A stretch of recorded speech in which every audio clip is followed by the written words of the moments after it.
Welcome back to our little series on assistance exercises. Today we're going to talk about the rack pull. Now technically the rack pull is not an assistance exercise. It's a major pulling exercise that is used by intermediate and advanced lifters to get heavy pulling volume. The distance of the pull is about half of that, a little bit more than half of what you would do with a full deadlift. And we found it beneficial for advanced lifters to really load up the rack pull to a weight about equal with a 1 rep max on a deadlift and do sets of 5 with it.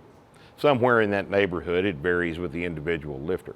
As such, the rack pull should be regarded as a major pulling exercise because they are very difficult to recover from, and you can overtrain them just like you can a full deadlift off the floor. These are not assistance exercises in the sense that the RDL and the stiff leg deadlift are, because both of those are submaximal. The rack pull is used at maximum weights. Our friend Chase Lindley is going to demonstrate this for us again today. He comes to the bar.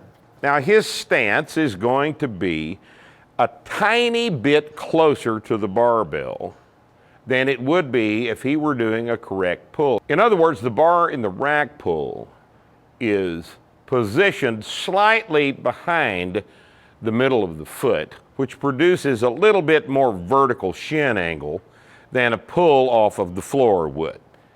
Go ahead and take the standard double overhand deadlift with grip, and at heavy weights, this will be strapped with wrist straps around the bar. He takes a position out over the bar, his shoulders are forward of the bar, and his primary focus is low back extension, and he's going to pull a set of 5.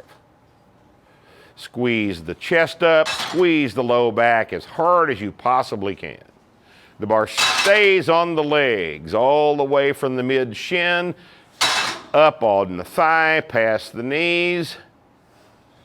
And last one, emphasis of course again on the lower back extension. The rack pull is very easy to overtrain. You have to respect this. For most lifters, one heavy set, if it's heavy enough, will be sufficient for the rack pull. And the rack pull in this type of programming would take the place of the full deadlift in terms of the programming week. That's the rack pull. Thanks for watching.